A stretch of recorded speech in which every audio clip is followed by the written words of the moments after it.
चला तर मंडळी, आज आपण बनवणार आहोत भिजवलेले हरभऱ्याची हिरव्या रस्स्याची भाजी। चला तर त्यासाठी आपण कढई ठेवून घेतलेली आहे। त्यामध्ये आपण खडे मसाले टाकून घेऊया।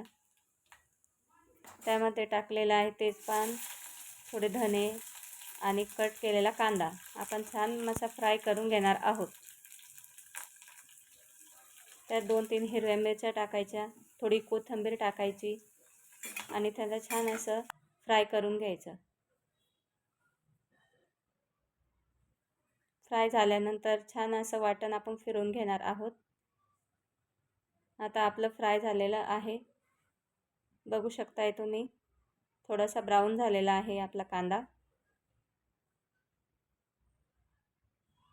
आता आपण त्याला मिक्सरच्या जारमध्ये 2-3 लसणाच्या पाकळ्या, थोडीशी कोथिंबीर, त्यानंतर थोडा अद्रकीचा तुकडा आणि जो आपण भाजलेला मसाला आहे तो आपण मिक्सरच्या जारमध्ये ट्रान्सफर करून घेणार आहोत। आपण मिक्सरच्या जारमध्ये ट्रान्सफर करून घेतलेला आहे, बारीक करून घेतलेला आहे मसाला, बघू शकताय तुम्ही। छान आता याला तेल सुटेपर्यंत आपण परतून घेणार आहोत। त्यामध्ये घालणार आहोत थोडीशी हळद, जिरं, थोडीशी काश्मीरी लाल मिरची पावडर, थोडासा गरम मसाला आणि थोडी कोथिंबीर। चला आता मिक्स करून घेणार आहोत।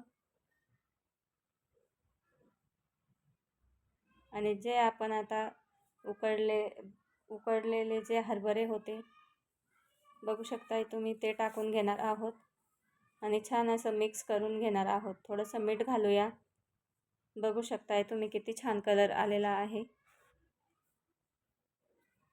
ही हिरवी ग्रेव्हीची भाजी खूप छान लागते, तर तुम्ही एक वेळेस नक्की ट्राय करा। आणि मुलांच्या टिफिनसाठी अगदी झटपट होणारी रेसिपी आहे। माझ्या व्हिडिओला लाईक आणि सबस्क्राईब करायला विसरू नका।